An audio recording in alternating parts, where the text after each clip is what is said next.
बिस्मिल्लाहिर्रहमानिर्रहीम अस्सलाम वालेकुम। Welcome to VU study verse. So students, जैसा कि आप सब जानते हैं कि वर्चुअल यूनिवर्सिटी में फ़ाइनल टर्म का काउंटडाउन शुरू हो चुका है और मैं अच्छी तरह से जानती हूँ कि इस वक्त आप में से अक्सर स्टूडेंट्स के जहन में क्या चल रहा है। किसी को सिलेबस की परेशानी है, किसी को मिड टर्म के कम मार्क्स लेकर परेशानी है। सो स्टूडेंट्स, एक बात हमेशा याद रखें, सिर्फ दिन रात पढ़ना काफ़ी नहीं होता। वीयू में बहुत से ऐसे स्टूडेंट्स भी हैं जो वो हैंडआउट्स को पूरा पढ़ते हैं लेकिन एग्ज़ाम हॉल में जाकर परफॉर्म नहीं कर पाते, और दूसरी तरफ कुछ ऐसे इंटेलिजेंट और समझदार स्टूडेंट्स हैं जो लिमिटेड पढ़ाई के साथ भी सिर्फ अपने पेपर अटैम्प्टिंग स्ट्रेटजी की वजह से 3.5 प्लस CGPA गेन कर लेते हैं। क्योंकि वीयू के एग्ज़ाम सॉफ्टवेयर और एग्ज़ाम एनवायरनमेंट आम यूनिवर्सिटीज़ से बिल्कुल अलग है। आज की इस वीडियो में मैं आपको स्टेप बाय स्टेप वो तरीके समझाऊंगी कि जिससे आपने उन 60 से 90 मिनट्स को एग्ज़ाम हॉल में कैसे यूटिलाइज़ करना है, ताकि आप एक एक मिनट आपको मार्क्स देकर जाए। अगर आप इस स्ट्रैटेजी को समझ लेते हैं तो आपका रिज़ल्ट आपकी उम्मीद से भी बहुत बेहतर आएगा इंशाल्लाह। So let's start the video. So step number 1, शुरू के 20 मिनट्स का ख़ास फार्मूला मींस के 20 मिनट्स स्ट्रैटेजी। यानी जैसे ही आपके सामने एग्ज़ाम स्क्रीन ओपन हो, सबसे पहले अपने MCQs पर फोकस करना है। लेकिन यहाँ एक अहम बात समझ लें, वीयू में MCQs की क्वांटिटी ज़्यादा होती है। अगर आप एक ही MCQs पर 3 या 4 मिनट सोचते रहेंगे तो आखिर में आपके सब्जेक्टिव मींस शॉर्ट या लॉन्ग क्वेश्चंस बिल्कुल छूट जाएंगे। तो इसकी स्ट्रैटेजी ये है कि शुरू के 20 से 25 मिनट में सारे MCQs को आपने गो थ्रू करना है। जो MCQs आते हैं उन्हें फ़ौरन टिक करके सेव करें, और जो नहीं आते या मुश्किल लगते हैं उनको थोड़ी देर के लिए छोड़ दें या उन पर ज़्यादा टाइम वेस्ट ना करें। टारगेट रखें कि शुरू के थोड़े से वक्त में आपके MCQs का सेशन मुकम्मल हो जाए, ताकि आप ईज़िली जो है नेक्स्ट स्टेप पर मींस के लॉन्ग और शॉर्ट क्वेश्चंस पर मूव कर जाएं। So the step number 2 and strategy number 2 है सब्जेक्टिव क्वेश्चंस को रीड करने का तरीका।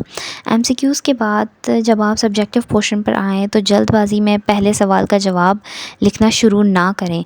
पहले 2 मिनट निकाल कर सारे शॉर्ट और लॉन्ग क्वेश्चंस को एक बार रीड कर लें।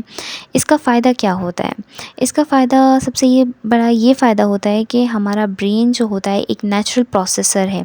यानी कि जब आप सारे सवाल देख लेते हैं तो आपका जो सबकॉन्शियस माइंड है उन सवालों के जवाबात को ढूंढना शुरू कर देता है। जो सवाल आपको सबसे बेहतरीन आता हो, हमेशा शुरुआत वहीं से करें ताकि आपका कॉन्फिडेंस बूस्ट हो सके। यानी कि जो क्वेश्चंस आपको आते हैं, अच्छे से आते हैं, उनको सबसे पहले आप अटैम्प्ट करें, और जो आपको नहीं आते हैं उनको बाद के लिए छोड़ दें, और बाद में जब आपके सारे क्वेश्चंस अटैम्प्ट हो जाएं फिर आप उनको देखें और उसका लाजमी आंसर करें।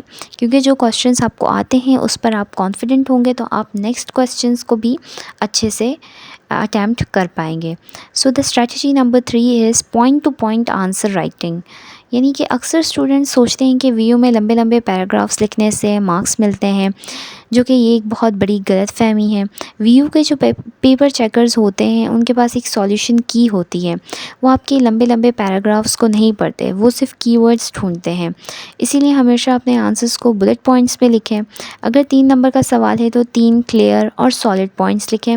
अगर डेफिनेशन पूछी गई हो तो पहले एक्यूरेट डेफिनेशन लिखें और नीचे एक छोटी सी हेडिंग देकर एग्जाम्पल ज़रूर दें। तो आपका पेपर जितना साफ़ और पॉइंट टू पॉइंट होगा, एग्ज़ामिनर आपको उतने ही पूरे मार्क्स देगा। तो आपने अपने आंसर्स को पॉइंट्स में या हेडिंग्स में राइट डाउन करना है। Avoid writing long paragraphs. So the step number 4 और strategy number 4 is math type और सेव बटन का इस्तेमाल करना। यानी कि ये पॉइंट बहुत ज़रूरी है। जिन सब्जेक्ट्स में मैथ या स्टेट्स के फार्मूलाज यूज़ होते हैं उन्हें मैथ टाइप में लिखते वक्त शॉर्टकट्स का इस्तेमाल करें, ताकि आपका ज़्यादा से ज़्यादा टाइम बच सके। इसके साथ साथ हर जवाब लिखने के बाद नीचे दिए गए सेव बटन पर ज़रूर क्लिक करें कि खुदा न खास्ता अगर कोई भी इशू हो जाता है, कोई भी सिस्टम हैंग हो जाता है एग्ज़ाम्स के दौरान, तो आपका लिखा हुआ जो भी आपका आंसर्स है, आपका जो डेटा है वो महफूज रहे और आपका ज़्यादा वक्त ज़ाया ना हो। तो आपने हमेशा अपने क्वेश्चन के आंसर्स लिखने के बाद सेव बटन पर ज़रूर क्लिक करना है और अपने जो है मैथ टाइप के शॉर्टकट कीज़ को हमेशा मेमोराइज़ करके रखना है, ताकि आपका टाइम वेस्ट ना हो और आप अपने टाइम को बचा सकें। So the strategy number 5 is smart guessing and no blank answers. It is the savior step. Means के मैं आपको पहले भी बता चुकी हूँ कि वीयू में नेगेटिव मार्किंग नहीं होती। इसका मतलब है कि पेपर खाली छोड़ना सबसे बड़ी गलती है। अगर कोई सवाल बिल्कुल समझ नहीं आ रहा तो थोड़ा सा रुकें, उस सवाल में जो मेन वर्ड या टॉपिक पूछा गया है उसके बारे में जो थोड़ी बहुत मालूमात है आपके पास, चाहे आपने लेक्चर में सुनी हो या हैंडआउट्स में पढ़ी हो, उसे अपने अल्फाज में ज़रूर लिख कर आएँ। क्योंकि ब्लैंक छोड़ने पर आपको 0 मार्क्स मिलेंगे, लेकिन अगर आप कुछ लिख लेते हैं तो उस पर उम्मीद होती है कि चेकर आपको कुछ ना कुछ या पार्शियल मार्क्स ज़रूर दे देगा। तो आपने कभी भी ब्लैंक आंसर्स नहीं छोड़ने, स्मार्ट गेसिंग करनी है। कॉन्सेप्ट्स को याद रखते हुए आपने कुछ ना कुछ पॉइंट्स ज़रूर लिखने हैं। So students, these are the strategies which I think and inshallah will help you in your exams. So paper मुश्किल हो या आसान, आपकी तैयारी पूरी हो या आधी, एक बात हमेशा याद रखें कि एग्ज़ाम हॉल में आपका कॉन्फिडेंस आपकी सबसे बड़ी ताकत होती है। तो घबराना बिल्कुल नहीं है। जब आप पूरे हौसले से और इस बेहतर स्ट्रैटेजी के साथ पेपर अटैम्प्ट करेंगे तो इंशाल्लाह आपका रिज़ल्ट आपकी उम्मीद से भी बेहतर आएगा। मेरी दुआएं हमेशा आप सबके साथ हैं। तो स्टूडेंट्स, आपको इस स्ट्रैटेजी में से कौन सी बात सबसे ज़्यादा इन्फॉर्मेटिव लगी? अगर आपको लगता है कि इस वीडियो ने आपका थोड़ा सा भी डर ख़त्म किया है, तो आप अपने चैनल व्यू स्टडी वर्ड्स को ज़रूर सब्सक्राइब कीजिए और अपने फेलोज़ और दोस्तों के साथ ज़रूर शेयर कीजिए। अपना बहुत सारा ख्याल रखिएगा। Thank you so much for watching and अल्लाह हाफ़िज़।